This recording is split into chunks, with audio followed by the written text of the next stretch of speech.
Now it's 8 minutes for Philip Nathan to respond to that. I'll take this one.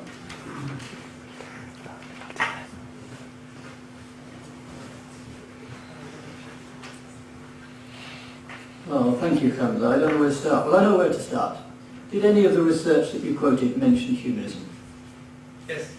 Well, humanism specifically, because I don't think this kind of research has compared humanism with other religions. It's compared people who have no religion. Humanism is a positive and constructive philosophy of life.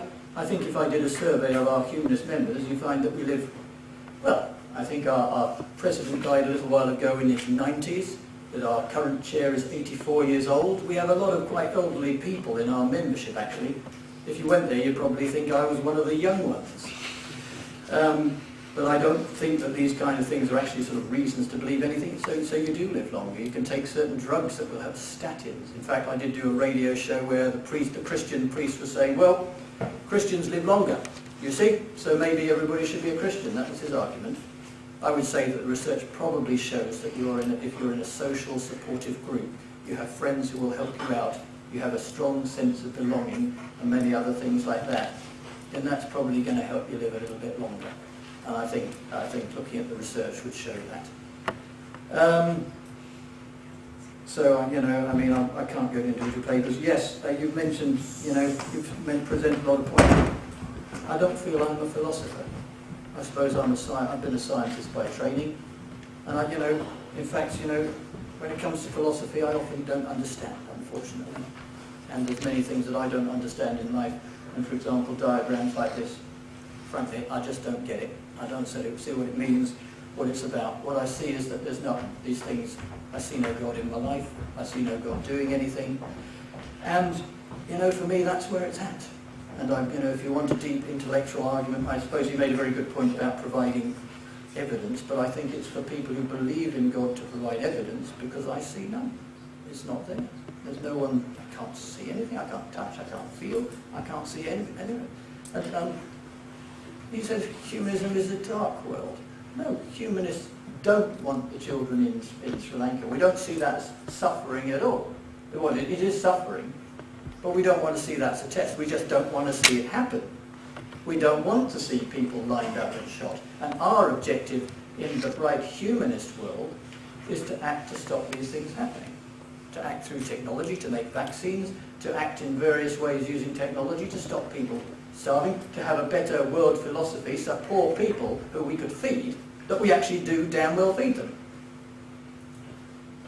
And so I see, what we offer as humanists as being very positive and very bright. And I think Muslims can adopt those thoughts as well. And I don't see your world as being particularly dark. And I'm not very happy about that contrast between some kind of brightness and darkness, because, you can live a bright and happy and helpful life and believe in God, as far as I'm concerned. We have a difference of opinion maybe on that one, but, you can do so many good things. And I don't, but humanists do good things too. I think the research into charitable donations and such is a bit of a red herring. As a local humanist organisation, we do charitable works, we do good works, and that's what we feel that we do.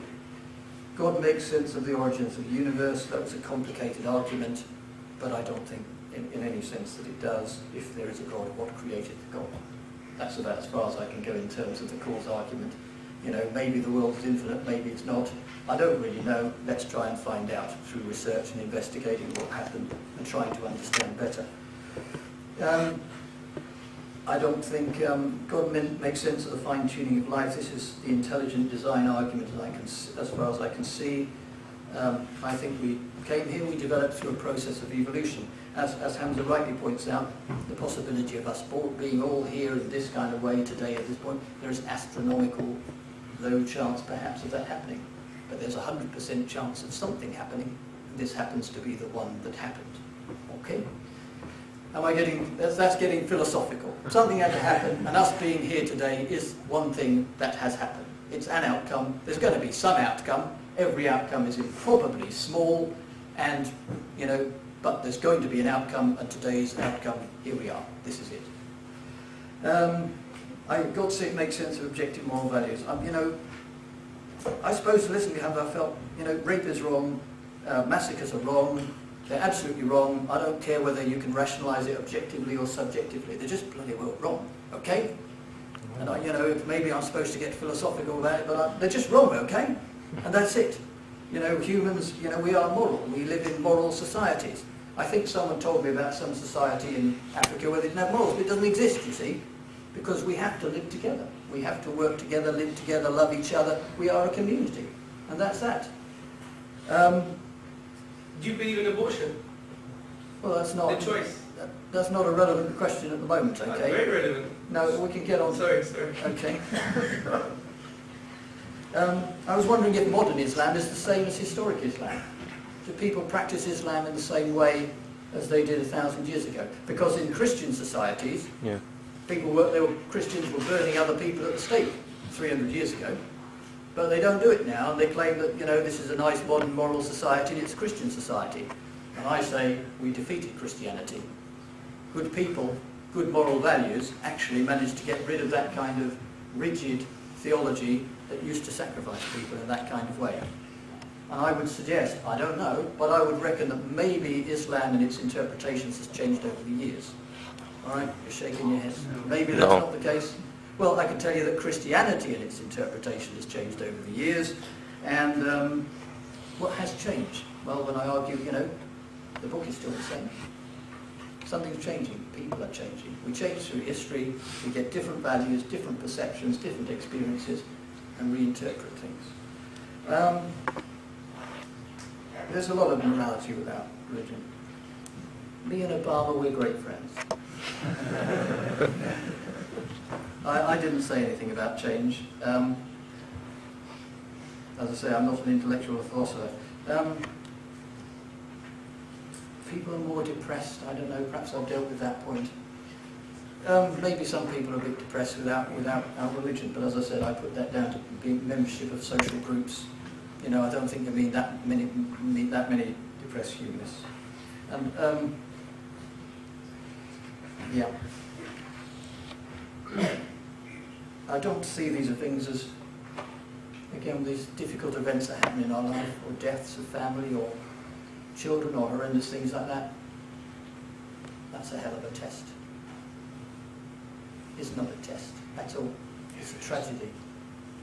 I know some people at the moment, well, I was going to say, a friend of a colleague, her brother was dying from cancer, had to have his jaw taken out, had to have so many bad things happen to him.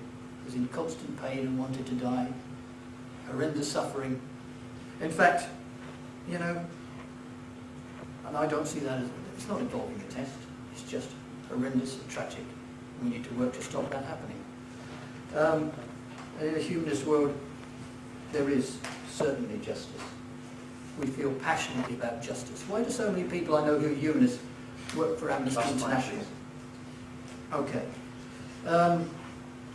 I'd say the humanist view is right. And it's much better to look at evidence, reason, to use experience and so forth, than referring to a God, which I say doesn't exist.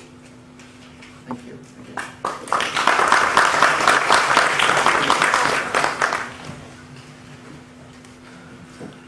Alright, so you've now heard from both speakers. We're going to have short 5-minute, maximum 7-minute break before moving to question and answer session. This is where you get a chance to contribute to the debate as well. Before I'll go into the question and answer session now.